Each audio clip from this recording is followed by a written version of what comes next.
You step outside the Skilled Lord's lair to get some fresh air. These new revelations are a lot to take in.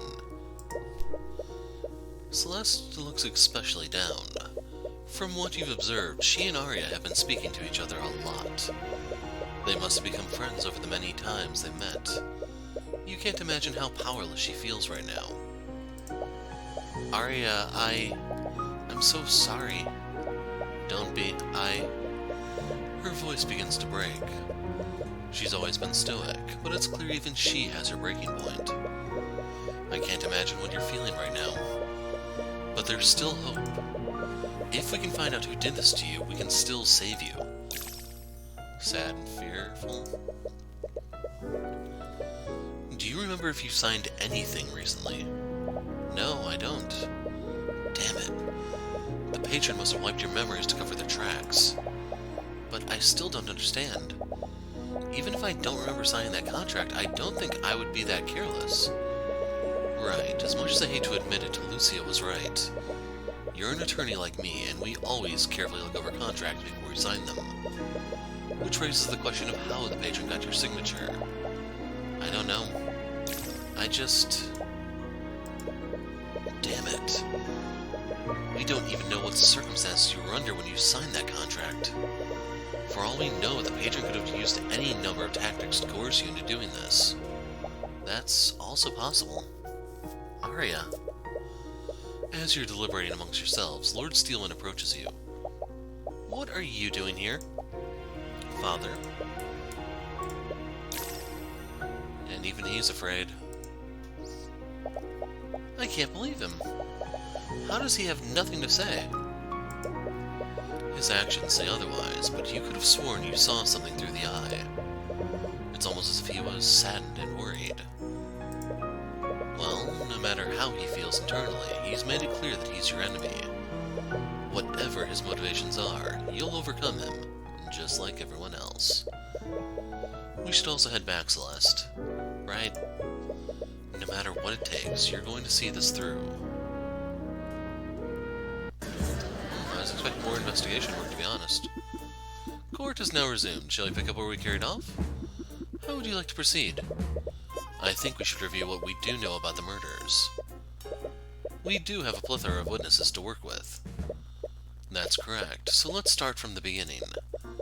It all began at noon yesterday morning. I was at my house in Rathlin with Aria and my bodyguard Celeste. I was speaking with them when a courier suddenly delivered a letter to my home. It was from Garrick Pierce. He wanted to meet with me and Celeste at the Grand Cathedral, the Skilled Lord, at 2 p.m. To make sure we were on time, we arrived at the Grand Cathedral at 1 p.m. At the time, we didn't know that the cathedral was closed to the public. But the Knights guarding the cathedral allowed us through anyways. Apparently, they were expecting us. That should not have been possible. Due to the solemnity of the situation, we were very particular about who was permitted to enter the cathedral. It's possible someone pulled some strings to let us through. Or you two enter the cathedral illegally.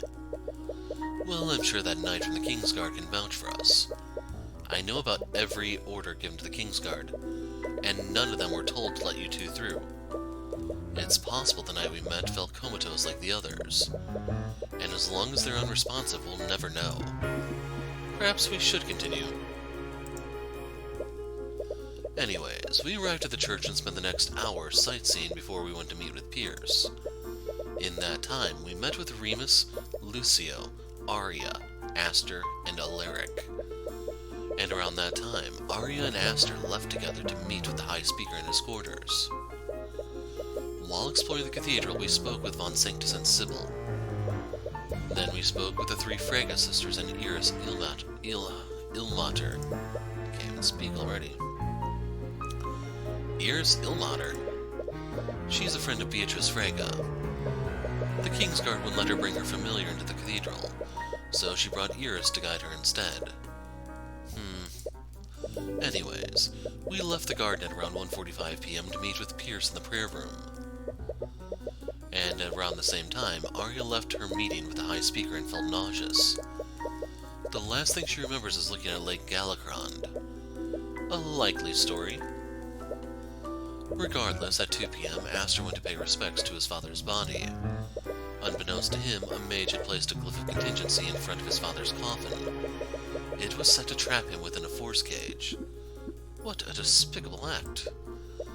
Considering what followed, the attack on His Majesty must have been a diversion. Right. It was also at this time that both Beatrice and Iris went missing. Considering the timing of it all, someone must have taken control of Beatrice's body after the trap on Aster was sprung. And are you saying this patron controlled her as well? No, I don't think so. According to her contract, her mind belongs to the Empress of Discord, not the patron. Furthermore, Aria's blood contract was created by the Empress. It's clear that the patron and the Empress were in league with each other. Wonderful, another demon we have to worry about. Anyways, the patron and the Empress had all of the pieces they needed. And that's when they began the massacre. The patron took control of Aria's body, and they used her to murder Von Sanctus at 2:05 p.m. Presumably, Aria started a fire in the common room around this time. And since Von Sanctus's body was found there, this must have been after she murdered him. Shortly after, Prince Alaric spotted smoke from the fire and asked Aria what was going on. Aria responded by using an unknown transmutation spell to incapacitate him. To think they would use her to attack the prince as well. Luckily, the effects of that spell were only temporary, and Alaric came out unharmed. After this, the patron used Aria to murder Sybil at 2:15 p.m. She brought Sybil's body to the westward balcony, where she dumped it into Lake Galacrond. High Speaker Arceus witnessed this, but he wasn't aware of what she'd thrown off the balcony until much later. The High Speaker thought this encounter was strange, but he continued with his business. He headed to the prayer room, but was turned away by the knights standing guard there. Meanwhile, Celeste and I were talking to Lord Pierce. When we showed up for the meeting earlier, he was clearly expecting someone else to show up. We tried to get to the bottom of what was happening, but he refused to answer our questions. And at about 2:20 p.m., we heard a commotion outside. Celeste went to investigate. And that's when Celeste fought Aria. The patron's target was Garrick Pierce, but Celeste was too powerful to neutralize. They fought each other for about 15 minutes before Aria was finally able to push past her. During their fight, the Empress sent Beatrice into the prayer room. She probably made Beatrice invisible to move undetected. She then used her to cast a sleep spell on Pierce and me to knock us out. I remember checking the time close to when this happened. This must have happened at 2:30 p.m. If your testimony is correct, Beatrice Frago was actively used in this plan. Yes, and considering how quickly the massacre unfolded, the Empress must have coordinated with the patron. They probably planned how they would use Beatrice and Aria to carry out the murders. Anyways, after Beatrice knocked us out, Aria finally pushed past Celeste and entered the prayer room. And before Celeste could chase after her, she already had murdered Pierce. Aria and I were already unconscious by the time Celeste entered the room. The patron had already achieved their goal of murdering the three nobles, so she probably fell unconscious after they released their control over her. Aria and I regained consciousness shortly after. That's when the Inquisition arrested her for the murders. Lord Pierce was one of the victims. Your meeting clearly had more significance than I'd realized. So tell us, Cuthbert, what was your discussion about? It's fine, you can tell them.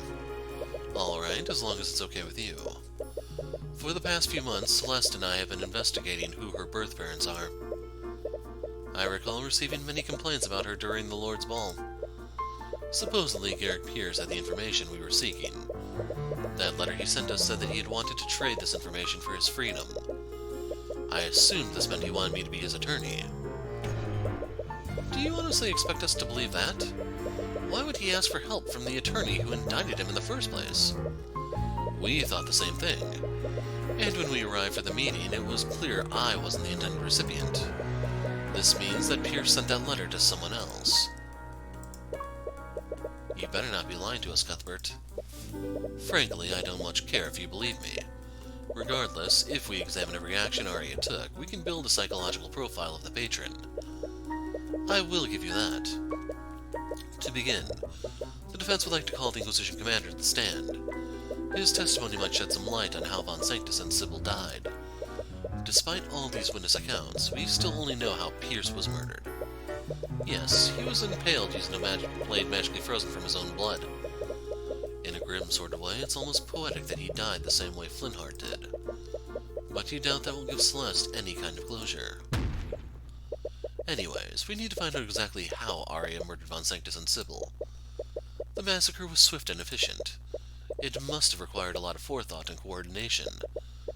If we figure out who might have had this knowledge, we might be able to find out who did this. I see. Sounds as good a plan as any.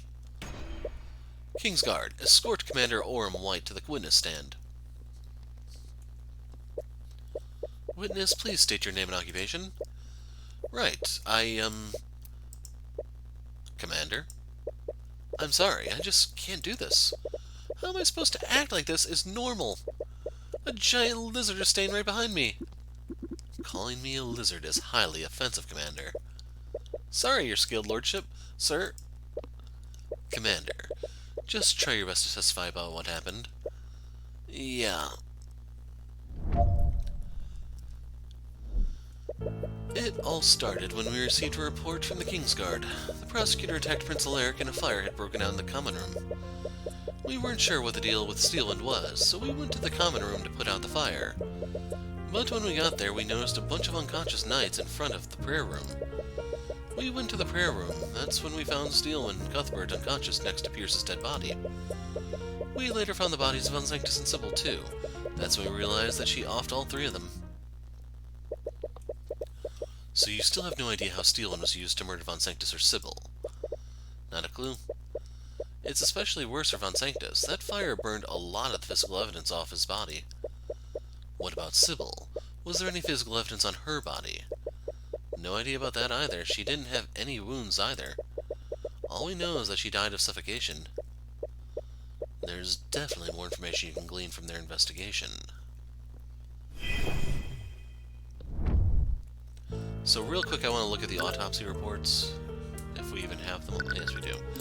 So, stabbed through the heart, frozen liquid, transmutation, evocation, and necromancy magic were found on the body. So I was thinking the necromancy was the insta-kill magic thing, and for him it was asphyxiation due to fire. So I was looking at necromantic blight, I think it's called. Here we are, necrotic blight. And then this is the thing that killed Pierce.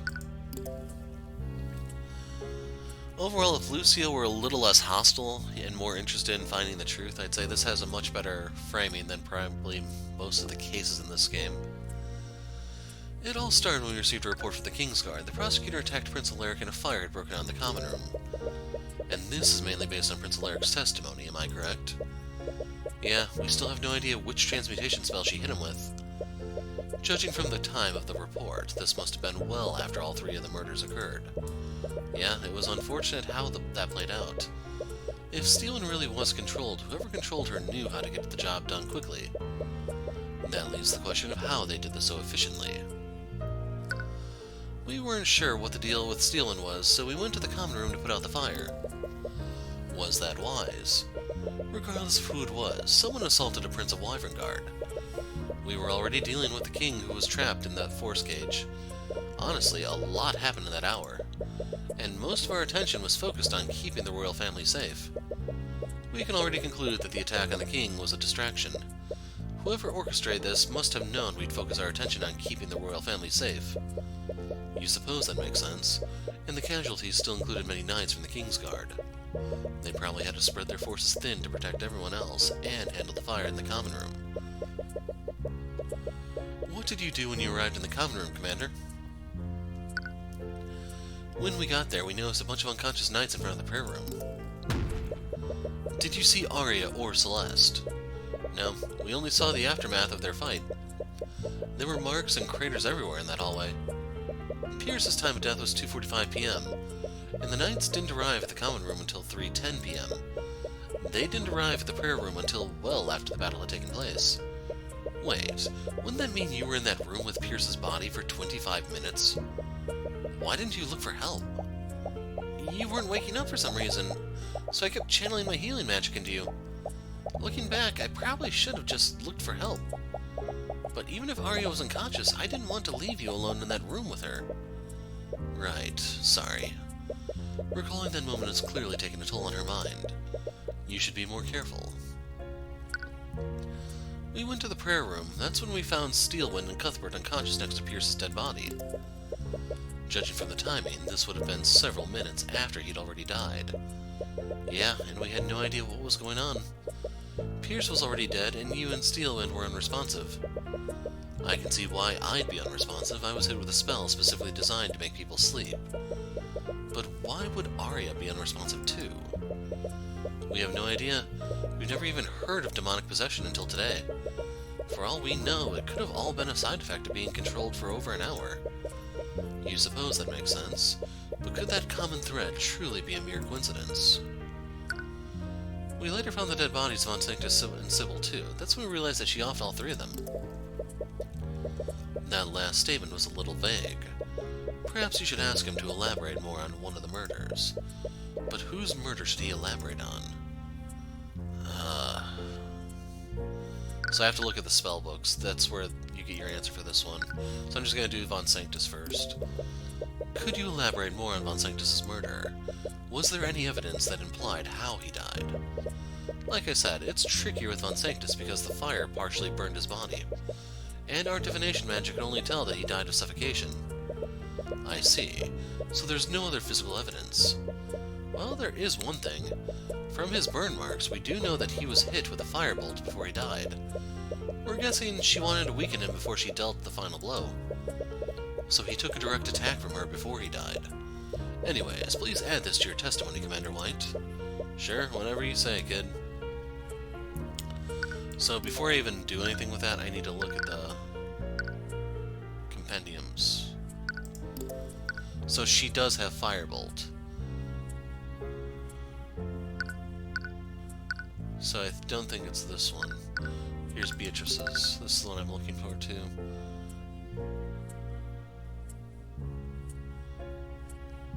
So I think... Ah, we have his, too. Do we have Sybil's, or no?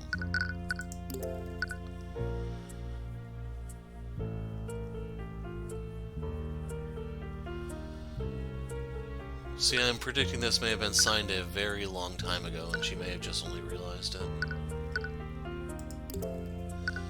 From the burns on his body, she must have hit him with a firebolt to keep him from getting away. He didn't have anything to defend himself with. Okay, so we actually do have something for that one. Right, firebolt is in her spell compendium. And Von Sanctus wasn't exactly a fighter, after all. Yeah, the poor sap didn't have a chance. He must have been in immense pain from that attack. Despite how much you know, there are a lot of details missing about how Von Sanctus and Sybil died. But the Inquisition might have found some clues that you missed.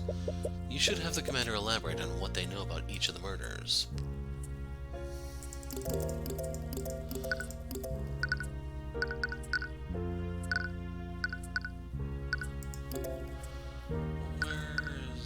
Here he is. Objection! That's strange. What is it now? Commander White, you said that Steelwind attacked Von Sanctus with a firebolt before she suffocated him. Yeah, she probably wanted to injure him so he'd be easier to subdue. But that's what I find strange. Von Sanctus knew he was under attack. So wouldn't he cast Force Cage to repel her? I guess that's true. Von Sanctus was hardly a warrior, Cuthbert. Force Cage is an extremely useful spell, but it has to be aimed. He was hit with a firebolt, and he must have been in immense pain. I doubt he'd be able to think clearly under those circumstances. I'd normally agree with you, but the crime scene tells another story. What do you mean, Mr. Cuthbert? So I actually need to see the room. Crap. Here. Oh, it's right here, actually. So the perfect square around the body is your answer. When we investigated the crime scene, we found traces of abjuration magic that formed a perfect square around the body. I'm sure if we measured the dimensions of that square, it would be 10 feet by 10 feet, which is the same length and width as the cube created by Force Cage. Like you said, he was in no shape to aim it. So he cast Force Cage on himself to create a makeshift barrier. Objection! Nonsense. If Von Sanctus had cast Force Cage on himself, he should have been protected from further harm. The defendant wouldn't have been able to suffocate him after that. Perhaps there's some way to bypass Force Cage. And once again, your ignorance of the arcane arts is made apparent. Force Cage is one of the most powerful abjuration spells in existence. It can't be dispelled, and no one could teleport into or out of it. Right. Aster was also trapped in a Force Cage, and he had to wait for the hour duration to elapse. So how did Steelwind suffocate him? Wait. If Force Cage is a perfectly closed space, is it possible that he ran out of air? That would be a glaring weakness. House Von Sanctus obviously designed that spell to allow oxygen through the barrier. And before you ask, poisonous gases can't be pushed through the barrier either. Only oxygen can travel through it. Right. And even if they had used poisonous gas, the autopsy report wouldn't have said he suffocated. Only oxygen can travel through the bounds of a Force Cage. So how did Aria suffocate Von Sanctus despite that? So I predicted this much sooner. Force Cage is specifically designed to allow oxygen through its barrier. But what if there was no oxygen left in the room? No oxygen? Ah, I see. It was the fire in the common room. The patron knew Aria couldn't harm Von Sanctus once he was in the Force Cage, so she started a fire to eat all the oxygen within the room. So now we have his murder details. What should have protected him ended up trapping him, and the inability to dispel it ended up sealing his fate. Well, I suppose that explains how the defendant murdered Von Sanctus. But with that in mind, a lot of this plan sounds like it was improvised at the moment. Just like the murder of Pierce. And not only that, we assumed that the patron used the same method to kill both Von Sanctus and Lady Sybil. But I doubt Lady Sybil died under the same circumstances. Correct. There was only one fire. And if Sybil was in that Force Cage, the defendant wouldn't have been able to throw her body into Lake Galacrond. Which means Sybil must have died by asphyxiation elsewhere. Then it's clear our next course of action is to determine how Lady Sybil was murdered. But we still don't know where she was murdered. And the only witness who saw her around this time was the High Speaker, which was after the defendant disposed of Sybil's body. Well, the High Speaker's testimony is as good a start as any. For our next witness, the defense would like to call High Speaker Tyrion Arceus to the stand. Or Theon Arceus. What's wrong? It's nothing. Please carry on. Kingsguard, escort High Speaker Arceus to the witness stand. Witness, you will testify about...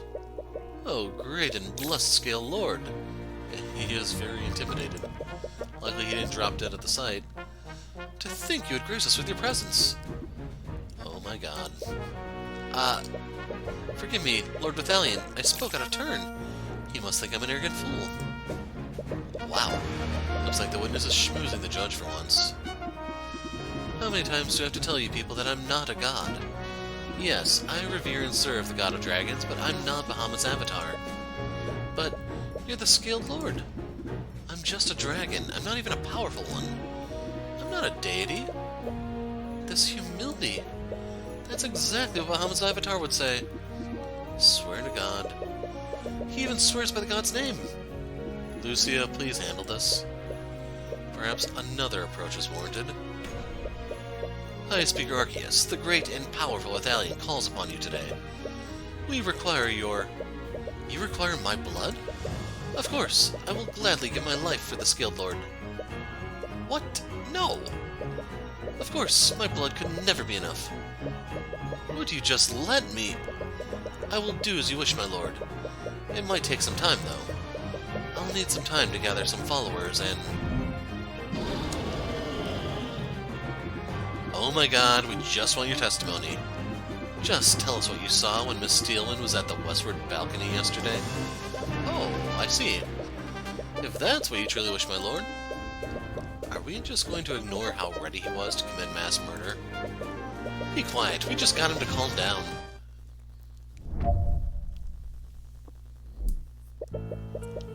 doing some paperwork in my quarters, and I suppose I lost track of the time. My alarm went off, and I realized that it was time for my afternoon prayers. I began heading to the prayer room when I spotted Lady Steelwind looking over the westward balcony. I tried to greet her, but she didn't respond to me. And that's when I noticed she was pushing something large over the balcony and into Lake Galagrand. I asked her what she was doing, but again she ignored me and went towards the prayer room. I thought nothing of it, and made my way there as well. That's when the guards there turned me away. I went back to my quarters to do my prayers there. Considering the timing of it all, this must have happened minutes before she began attacking the prayer room. Yes, I consider myself lucky. The Scaled Lord must have graced me with divine luck. Please, just stop. Considering how quickly she was moving, there has to be a reason why she waited there. Was she waiting for the High Speaker to leave? Perhaps we should closely examine the timing of these events. I was doing some paperwork in my quarters, and I suppose I lost track of the time. My alarm went off, and I realized it was time for my afternoon prayers. An alarm. It's a rudimentary artificery device. I use it to remind me to conduct daily prayers.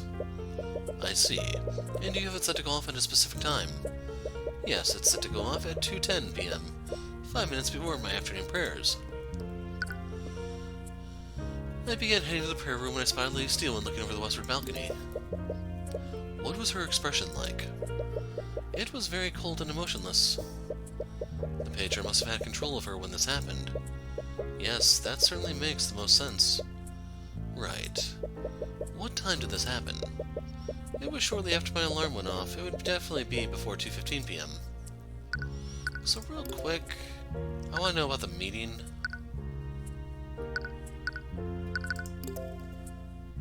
Okay, so she left at 1:40. So he was doing paperwork for a half hour, roughly.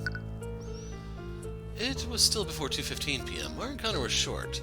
That's why I noticed she was pushing something large over the balcony into Lake Galagrand. And that must have been Sybil's body. I suppose so. You don't sound so sure of it yourself. It's just that I recall Lady Sybil's garb to be much brighter. Meanwhile, the thing I saw Lady Steelwind throw over the balcony was much darker. Right, you mentioned that before. It's clear it was just a trick of the sunlight. That balcony is directly above where we found Lady Sybil's body in Lake Galagrand. You obviously saw the defendant dumping the body. What else could it have been? Yes, I suppose you're right. I asked her what she was doing, but again she ignored me and went towards the prayer room. The patron was probably trying to keep her on track, but I'm surprised she didn't attack you. Even if the patron was trying to frame her, she hadn't killed Pierce yet. Yes, I'm a little confused about that myself.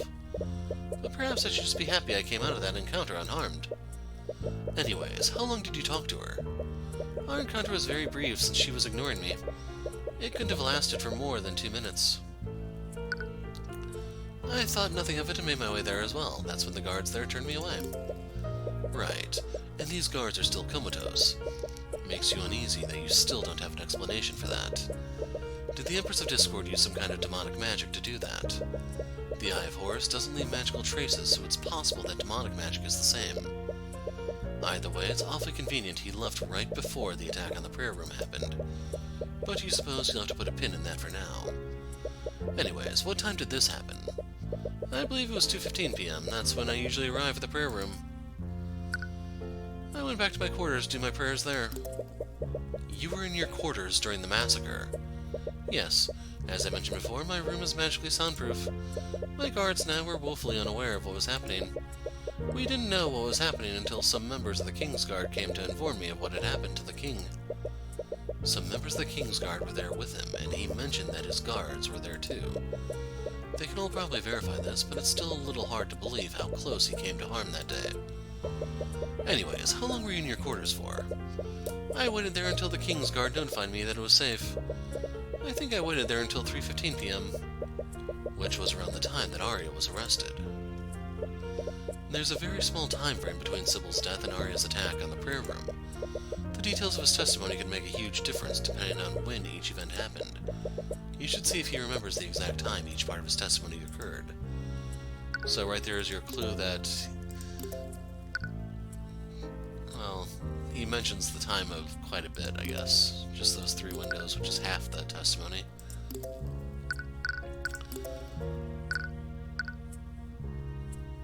Objection! Wait, what? Is something wrong? There is, but I'm not really sure what it means. Stop stammering and say what you want to say. High Speaker, you said that you saw Aria dumping something over the ledge of the balcony. There's no need to be vague, Cuthbert. It's clear from the evidence that he saw my daughter dumping Lady Sybil's body. That's the thing, Lord Steelwind. It couldn't have been Sybil's body. What are you talking about? The location from that balcony to where we found Lady Sybil's body lines up perfectly. That may be, but the witness just said he saw Aria dumping the body before 2:15 p.m. Wait. You see it too, don't you, Lucio? How did Aria dump Coraline Sybil's body into Lake Galacron before 2:15 p.m. if her time of death was 2:18 p.m.? I see, that does seem peculiar. But we know the defendant threw Sybil's body from that balcony. There would be no other explanation for how it ended up there. Yes, that's also true. Perhaps she was still alive when Aria threw her off that balcony. She could have been knocked unconscious with a sleep spell. Your Grace, there were no traces of conjuration magic on her body. And even if she was asleep, she wouldn't have survived a fall from that height. The distance from that balcony to the lake is more than 30 stories. And the autopsy report says that the cause of death was suffocation, not blunt force. Right. So when did she die?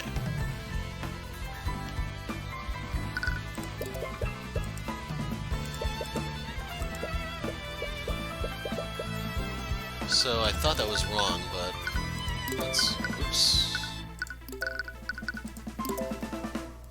When did she die? The High Speaker testified that he saw Aria dumping the body before 2:15 p.m. Was he mistaken? Perhaps the time was later than he thought. No, Celeste began fighting Aria at 2:20 p.m. If the High Speaker saw her dumping Sybil at 2:18, he would have been close enough to hear the fight break out. She could have only died after Aria dumped her off the ledge. So when did she die? Okay. Did she die while she was falling? No, the cause of death was suffocation. Aria couldn't have possibly suffocated her while she was falling toward Lake Galacron. There were no wounds on the body. This means that Aria couldn't have obstructed her airway after she was thrown off the balcony. Oh, I see what it was now. So yeah, you have to remember the spells to figure this one out. So they're gonna ask us how she survived the fall, and I know that now. She must have died after she hit the water. But Mr. Cuthbert, Lucio just said she would have died upon impact. But that's assuming she didn't do anything to lessen the blow. She might have had the opportunity to cast a spell to protect herself. That might explain why her body isn't as damaged despite falling from such a great height. Objection! Again, that doesn't match with the evidence. Lady Sybil's spell compendium contains the spell Slow Fall. Ah, they gave it right here. Like, that's... I don't know if that's a common fantasy spell, so that's why I'm not really familiar with that one offhand. If she had the opportunity to cast a spell, she would have used that spell to slow her descent. And she wouldn't have taken any damage from hitting the lake if she had done that. That's a really good point. But just indulge me for a second. Okay, so that's not where I was expecting it to go. So she cast Stone Skin on herself. She must have cast Stone Skin on herself. Stone Skin? If you recall, the High Speaker mentioned that something was strange about the object Aria threw over the balcony. It was much darker and didn't match with Sybil's usual garb. Almost as if there was something else Sybil was wearing. That object was actually Lady Sybil protected by a layer of stone. But that still doesn't explain why she would cast that instead of Slow Fall. He's right.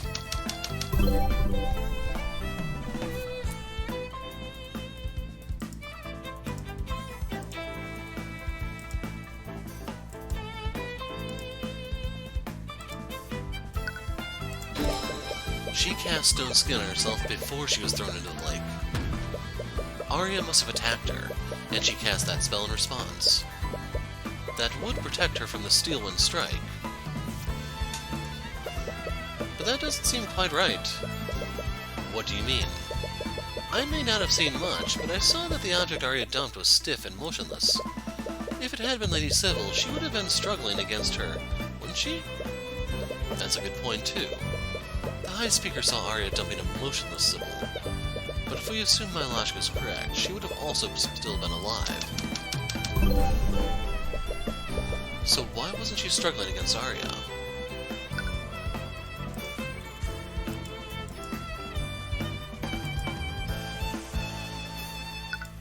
So let's whip out the evidence. Let's see what Aria actually knows. Hold creature.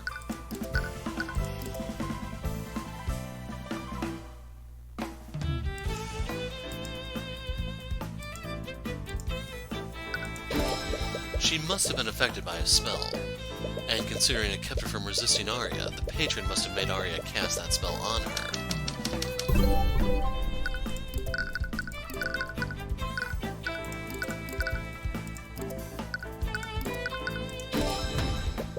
It was hold creature. Sybil must have cast Stone Skin on herself when Aria attacked her. The patron must have known that Aria couldn't physically damage her like that, so they ordered her to restrain Sybil with that spell. And Sybil died by suffocation.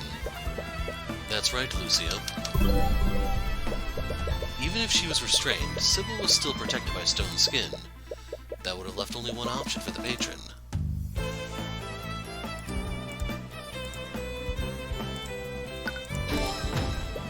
Sybil suffocated when Aria threw her into Lake Galacrond. Her Stone Skin lessened the impact of the fall, but it also made her drop like a literal rock. Aria's Hold Creature spell prevented her from moving or releasing her spell. She was helpless as she sank to the bottom of the lake. I believe that covers all three of the murders, then. Yes. Lord Von Sanctus suffocated to death in his own force cage. Lady Sybil drowned after Aria cast Hold Creature spell on her. And Lord Piers died after being wounded by a blade created with shaped liquid. The only common thread I see is that the patron used some of the victim's magics against them. But how does that connect to Piers? Did he cast shaped liquid to make a blade to defend himself? Maybe the murderer took it from him and used it against him. No, but he was knocked unconscious alongside you. He couldn't have been the one to create that blade. Anyways, whoever did this had an in-depth knowledge of each of the spells they used to defend themselves. They knew that Von Sanctus couldn't dispel his own force cage, and they also knew that he still needed oxygen from within it. And in Sybil's case, they knew Aria couldn't physically harm her once she had Stone Skin active. They also knew that Hold Creature would prevent Sybil from dispelling her own Stone Skin.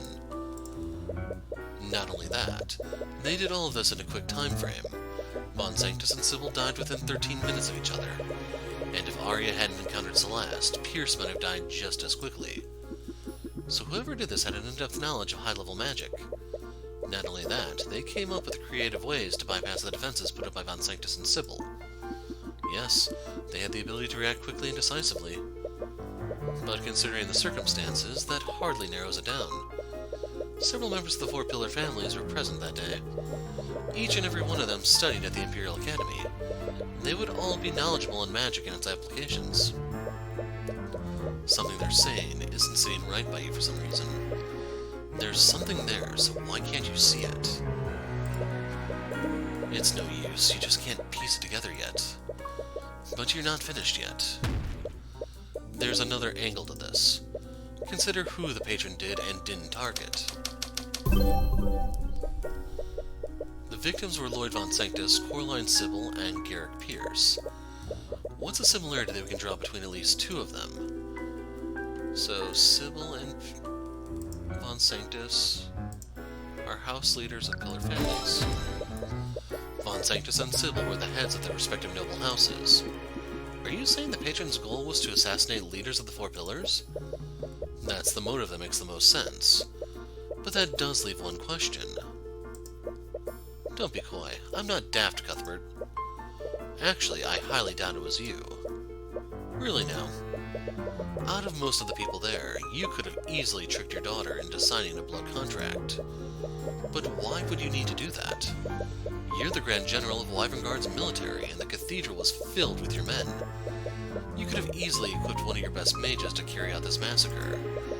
And you wouldn't even need to make a deal with the demon to do so. So why wasn't Lucio targeted then? From her encounter with Celeste, it's clear there's a limit to Aria's combat capabilities. The patron might have simply doubted Aria's ability to defeat the Grand General.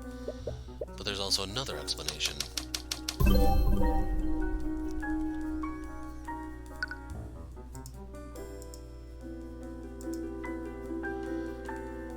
So we want the patron.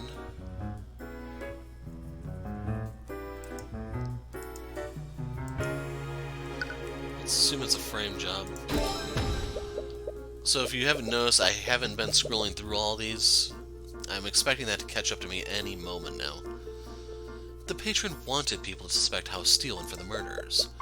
They used Lucio Steelwind's daughter to commit the crime. Then they intentionally left him alive to cast suspicion on him. That's why they used my daughter? Is sadness and anger? Is that a tinge of anger you feel from him?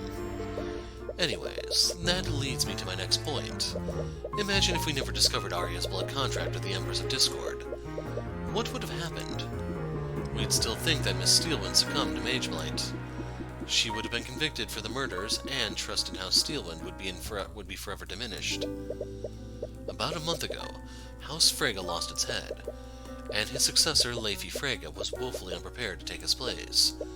Now the heads of Von Sanctus and House Sybil are dead, with House Steelwind being held responsible for it all. All four of the Pillar families would have been weakened as a result of the massacre. But I think there's another layer to this. Everything fits together if we assume that the patron's goal was to weaken the Pillar families, except for the murder of Garrick Pierce. Yes, in contrast to Sybil and Von Sanctus, Pierce's political power pales in comparison. Furthermore, Pierce was already scheduled to be executed next month for the murder of Flintheart McCoy. Why would the patron go to the trouble of murdering a condemned man?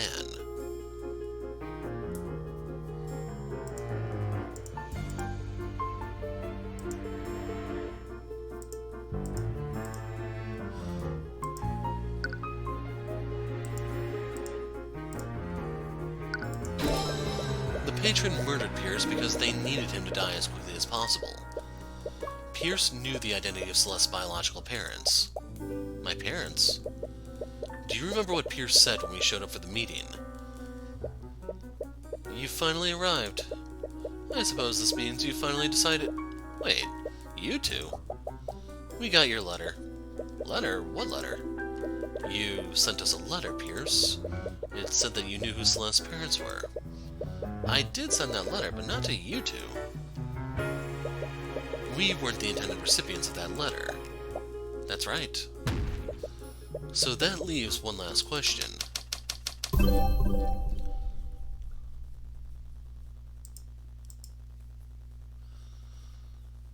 Who did Pierce originally send the letter to? There's only one person Pierce could have sent that letter to. The person who orchestrated the massacre in the first place. The patron. But that means... the patron is someone who would be threatened by Celeste's parentage.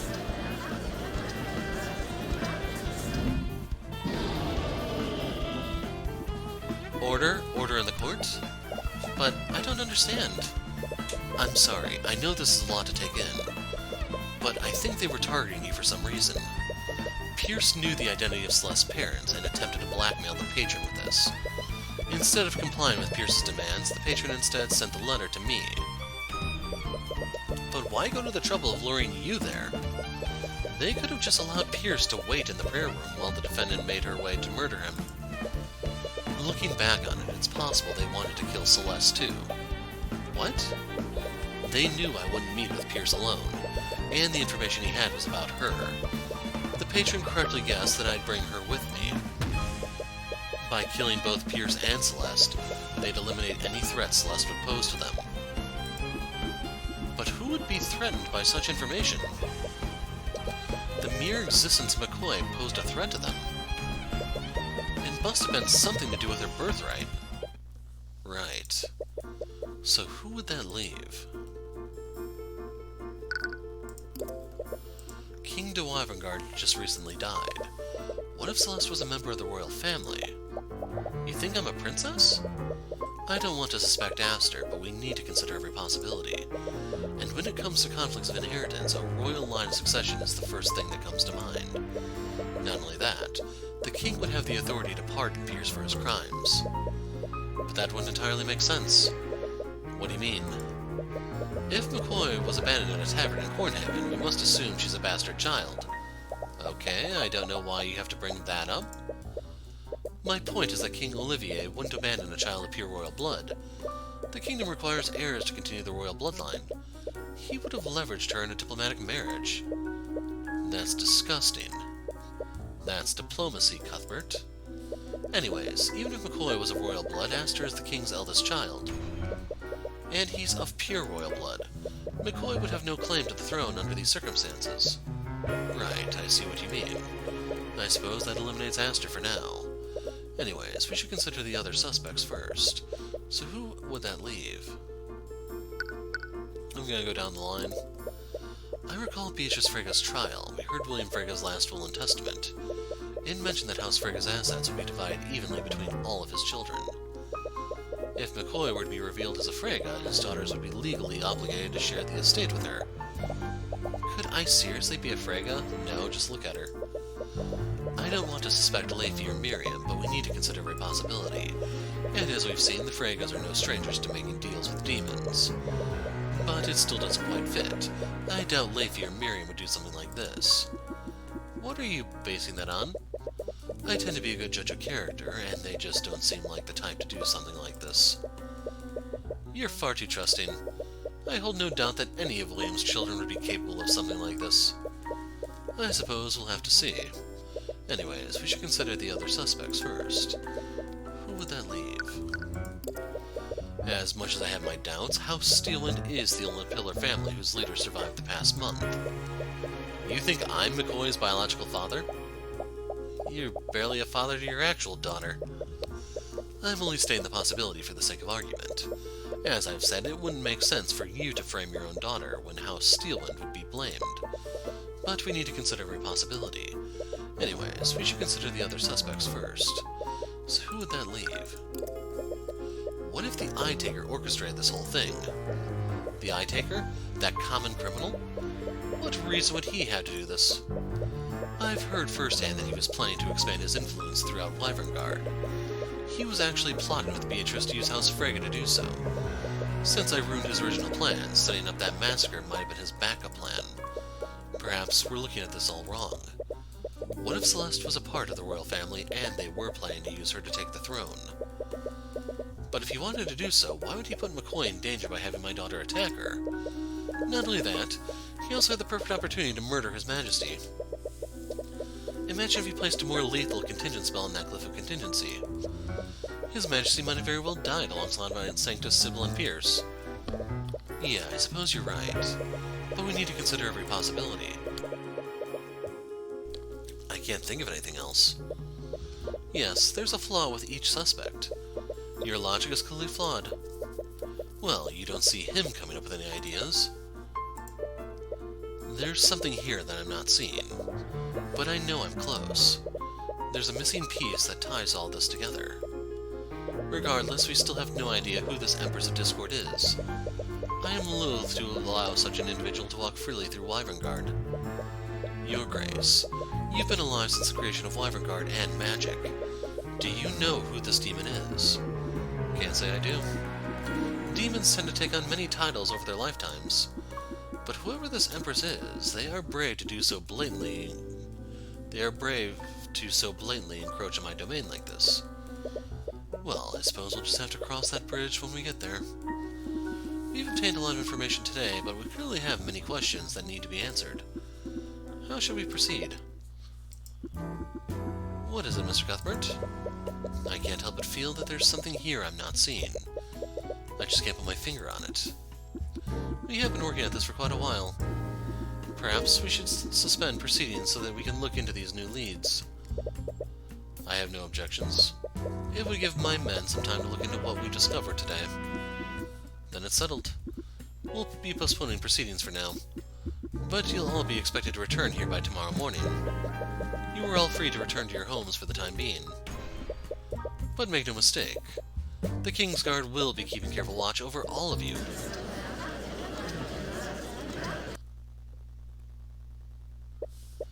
There's still this constant nagging sensation in the back of your mind. Hey, Tyrion? It's as if you've forgotten something extremely important. Tyrion? What is it? What could be so important yet so difficult to remember? Tyrion! Sorry. I was just thinking about everything. You're looking really stressed out. Do you want to head back to your house to rest? No, we only have a day until the trial resumes. If we can't figure out what happened after tomorrow, the magical traces will dissipate. But you already know what happened. You just don't know who did it. Yeah, but we should speak with the suspects again. Maybe if I get lucky, I'll see something through the Eye of Horus. But one of the suspects is the Eye Taker. What are you going to do about him? I suppose I'll have to speak with him too. What? No! What if he tries to kill you again? Aria's life is on the line. That's just a risk I'll have to take. Tyrion, do you even understand what you've been pulled into? What? Someone just murdered a bunch of nobles, and they even attacked members of the royal family. Now there are ancient dragons and demon lords involved too. Isn't this above your pay grade? Ouch. You know that's not what I meant. It's just, this whole thing is crazy, isn't it? It's fine. It's just like any other of our investigations. It's not, though. What if the Empress of Discord attacks you? What if the patron decides that you're getting too close to the truth? What if I can't? Her voice begins to break. Celeste? Are you still worried about what happened during the massacre?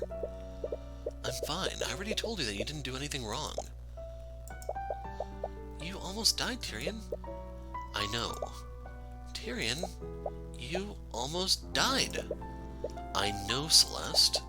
No, Tyrion, I don't think you do. Do you have any idea how worried I was when she broke past me? When I saw you all lying on the floor, so many things were going through my mind. I don't know what I would have done if you were... She can't even complete that sentence. Celeste, You were so focused on everything else that you've been ignoring her. She was attacked by Aria and almost died. You never even thought about how traumatic that must have been for her. I'm sorry. I didn't think... Don't apologize, just please.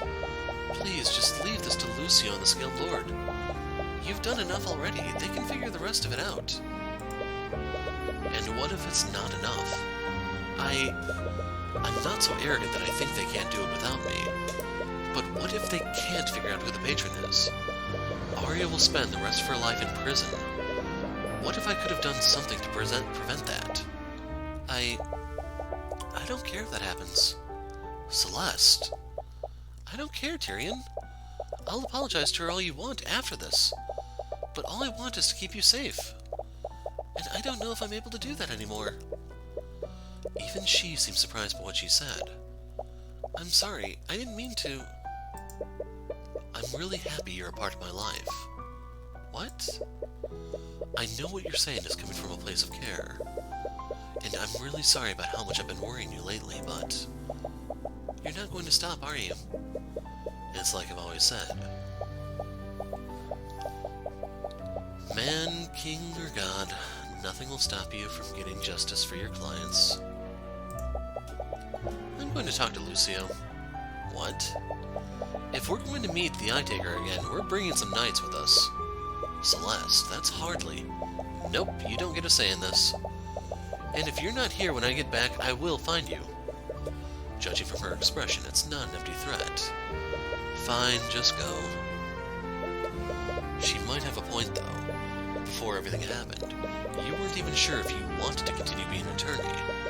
Maybe you should consider a safer, quieter life after this is all done. Perhaps a life with her. Wait, what? Alright, Lucio's cleared it. It was surprisingly easy to convince him. Oh, are you okay?